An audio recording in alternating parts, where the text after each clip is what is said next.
This Steve Jones Show podcast is now loading. The Steve Jones Show podcast is presented by Sunbury Motor Company, Purdy Insurance, Brewers Outlet, and NIL Game Changers.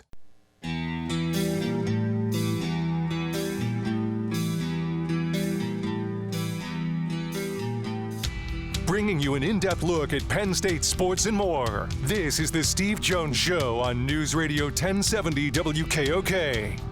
The Steve Jones Show is presented by NIL Game Changers, Sunbury Motor Company, Purdy Insurance, and Brewers Outlet. Now from the Sunbury Motor Studio, here's Steve Jones. And we're in Minneapolis for the Big Ten tournament tonight. Nittany Lions at Michigan at 9 o'clock Eastern, 8:30 the airtime. And this half hour of the show brought to you by Purdy Insurance. Market Street in Sunbury. Go to purdyinsurance.com. Auto, home, life, business, boat, motorcycle, RV. Whether it happens to be bundles or going over state lines where permissible, they'll do everything they can to save you money while making sure you're fully insured. Customer service means everything to them at Purdy Insurance. Market Street in Sunbury. Go to purdyinsurance.com. And we're in the Sunbury Motors studio. Sunbury Motors, 4th Street in Sunbury. Sunbury Motors Kia, routes 11 and 15, Hummels Wharf, and online at sunburymotors.com. Time to bring in our good friend, the outstanding Gerry Dulac. Sir, welcome back, and it's great to have you with us. Well, Steve, always good to be with you, and I hope the snow has melted up there in Minneapolis as it warms up here in the spring. I know it's a short golf season up there, but basketball time for you, and it's NFL free agency time for me. 63 degrees here today. Not bad. Beautiful. I can live with it. Hazeltine is open. All right, so. You know, the only two times I've been there in the summer or in the spring is for golf. Otherwise, I'm there for Steelers if they're playing the Vikings, and it's usually cold weather. But, yeah, it's a beautiful area. There's no question when the snow is gone. Yeah, exactly, when. All right, so let's get to the free agency part. The Broncos are going to end up owing Russell Wilson millions of dollars, $38 million, whatever the number is. The Steelers get him on a quote bargain basement deal by NFL standards. What was your opinion on the signing and the impact? Well, you know, it's funny, Steve. I'll go back 2 years when Ben Roethlisberger was retired. And I remember having this conversation with Bill Cowher, and we both thought that the best fit for the Steelers at the time would be Russell Wilson. And, you know, I think what they're doing now on a 1-year deal, which, first of all, it's a no-brainer, costs them nothing other than the veteran minimum, was a good move because there's a couple things in play here. But number one, first and foremost, is the fact that, Nart Rooney said this after the season. They're running out of patience with not winning a playoff game. And when that happens, the signal is delivered. You better do something. And I think that's been reflective of going out and signing Russell Wilson, which by stature and resume is the biggest free agent signing they've ever made. And two, going out then and getting Patrick Queen, which was a player that I just thought would be out of their reach, to be perfectly honest. And he's the type of player that they've been missing and needing since Ryan Shazier's career-ending injury going back to 2016. But, when you bring in a quarterback like Russell Wilson, I mean, people wonder, does he still have a lot left in his tank? Steve, he threw 26 touchdowns through the first 15 games. That's twice as many as Kenny Pickett has thrown in 2 years. Only 8 interceptions.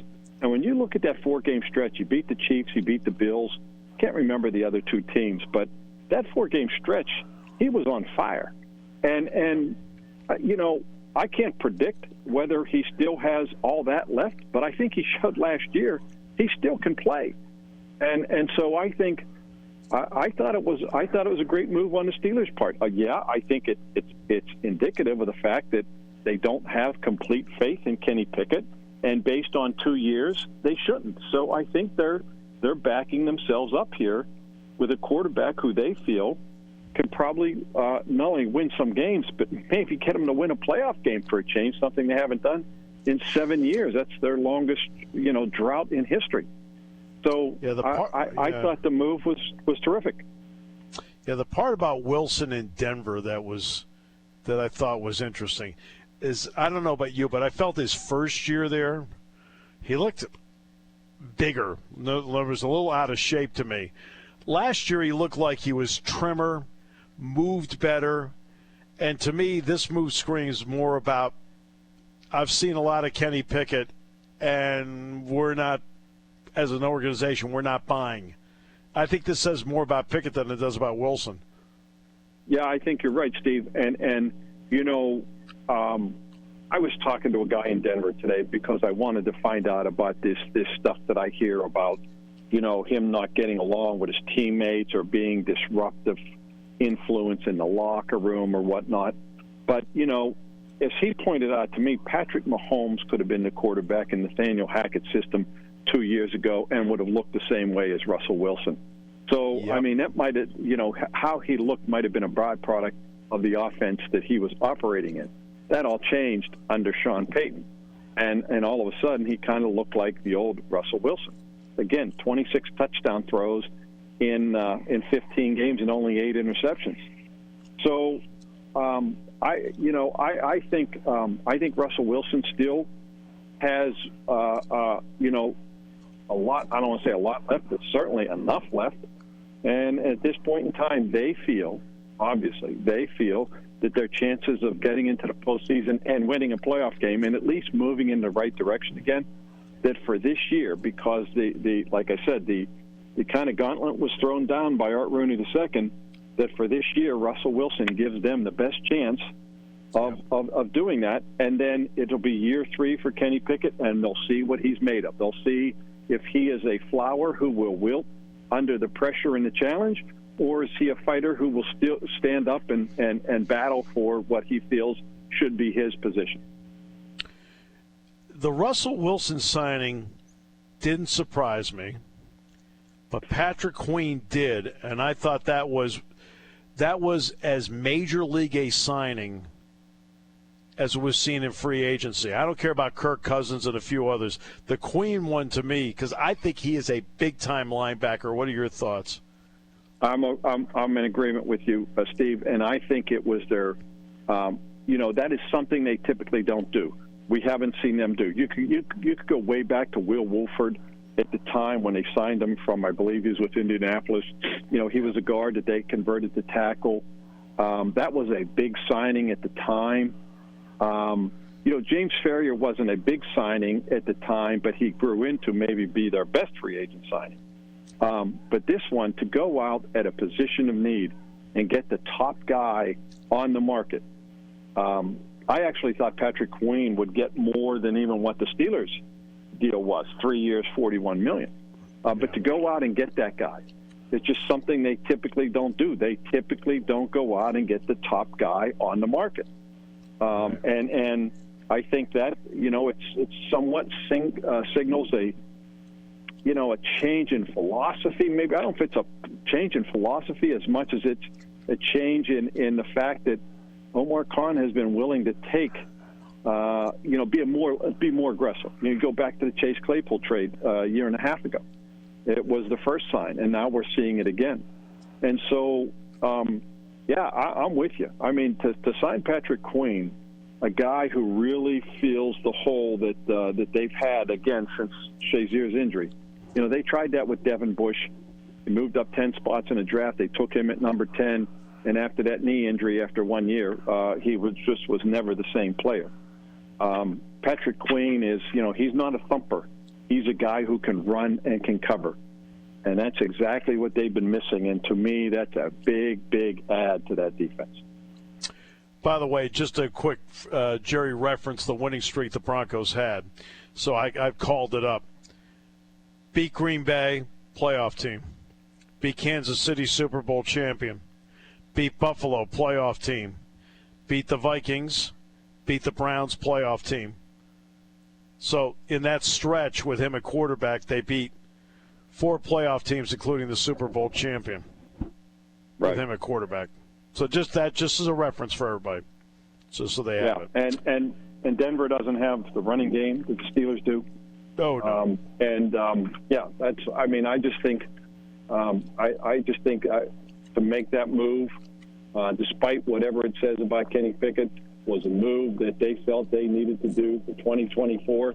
And hey, Steve, if nothing else, it generates a lot of excitement and intrigue to the quarterback position for 2024. Not that the Steelers are looking for that aspect, but man, you can't be a Steeler fan and not be excited about the two moves that they made, including getting the punter. Now, and everybody looks past the punter.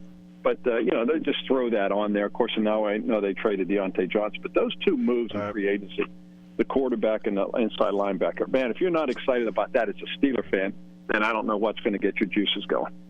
Now, I do want to transition, though. That was going to be the next part. That was the Deontay Johnson trade that is on the table now to Carolina.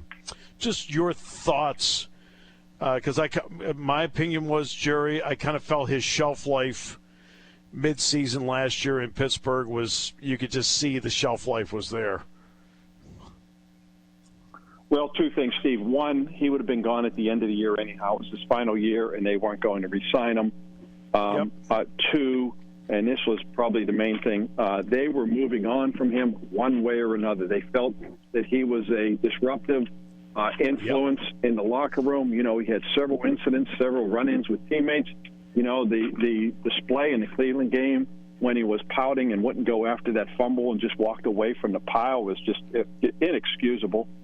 And that pretty much did it. You know, I know it sounds funny to say they were worried about the negative influence he would have on George Pickens, who has had his own issues with being a bit of a diva.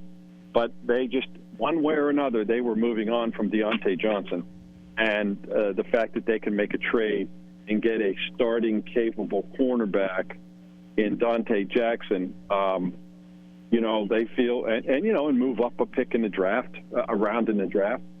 I'm not going to tell you it was a great deal, but I will tell you it's a good deal because they were going to get rid of him anyhow. They didn't want him on the team anymore. The headaches became too big. You know, I go back to an old coach who once told me, Steve, when the production outweighs the aggravation, you keep them.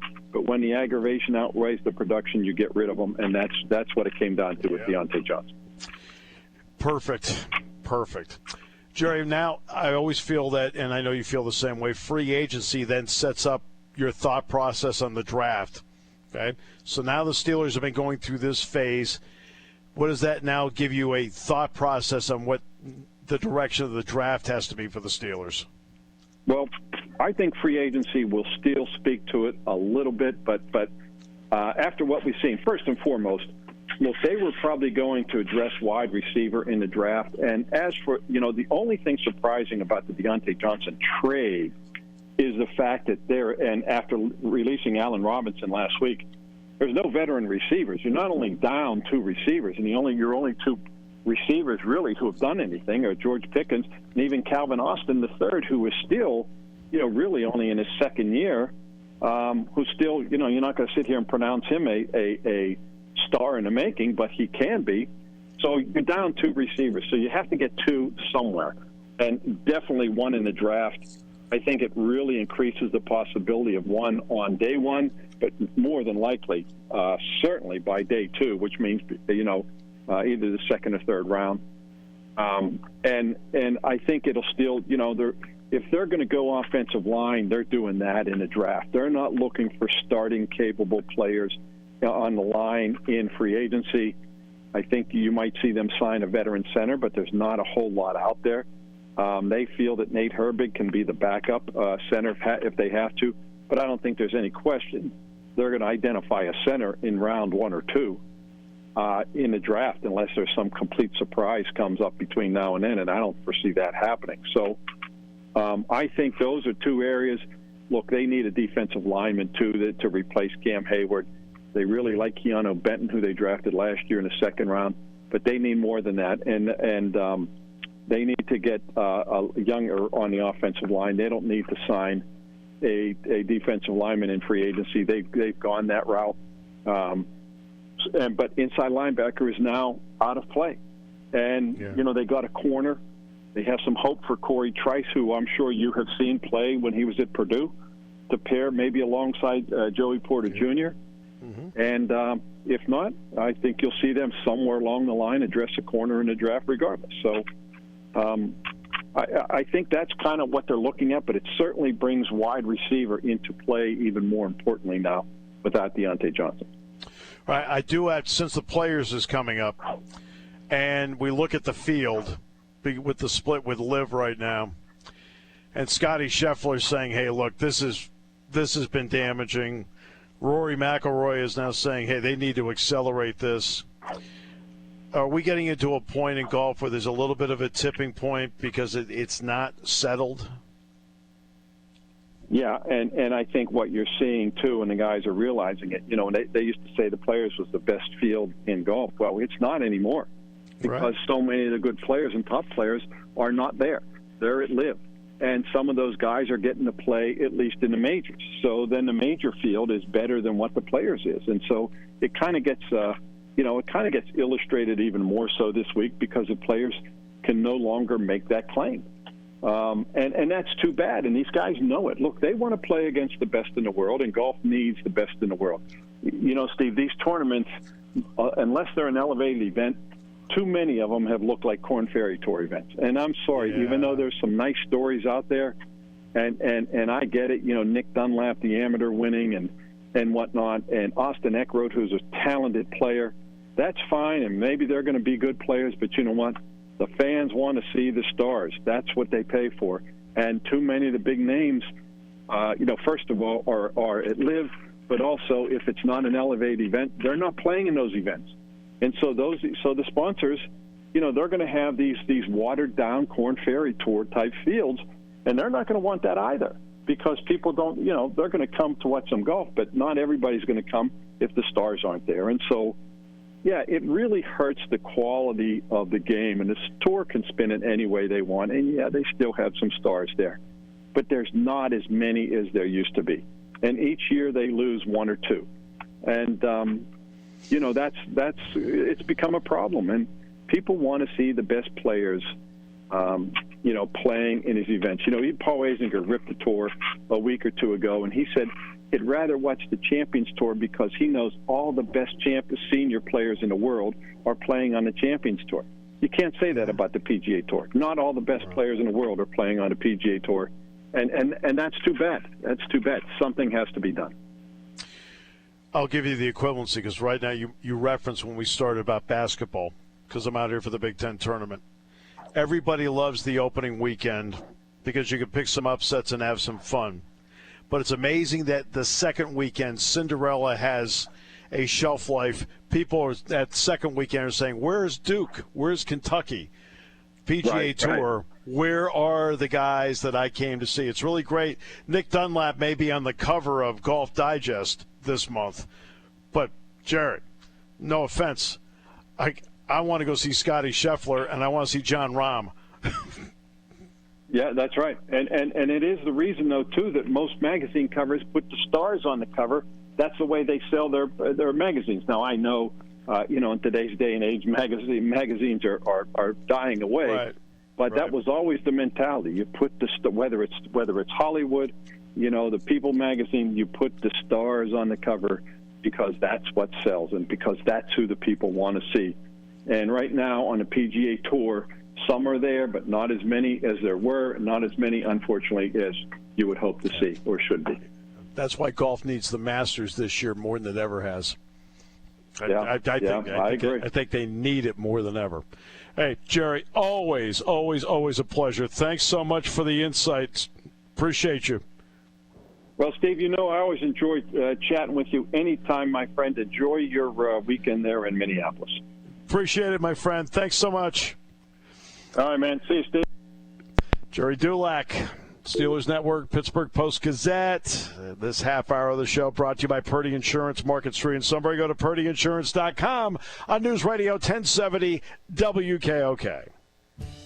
Spring has sprung, and it's time to dust off those insurance policies. For over 100 years, the Purdy Insurance Agency has been protecting families and businesses of the greater Susquehanna Valley and beyond. With the experience of our trained and knowledgeable staff, you can rest assured that your needs will be evaluated and met by some of the industry's best representatives. No matter what your insurance needs are, call Purdy Insurance today at 570-286-5855 or visit our website at purdyinsurance.com to see what we can do for you. There's something to be said about a sale with a handshake, a service technician who really knows what he's doing. They can explain it in English what the problem is. There's nothing better than having that friend you could trust in the area. That's Sunbury Motors, where you get selection, knowledgeable salespeople, and prices that fit your budget, and more important, that friend you can trust. Welcome to Sunbury Motors, Kia, Ford, and Hyundai.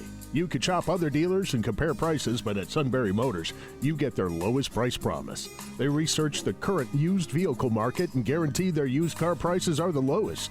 If you find a lower price, Sunbury Motors will beat it. 3 dealers all in one. See their full new and pre-owned inventory at sunburymotors.com. Pick out a vehicle you like and schedule your test drive online. Follow them on Facebook. Sunbury Motors Ford and Hyundai, North 4th Street, Sunbury, and Sunbury Motors Kia, routes 11 and 15 in Hummel's Wharf.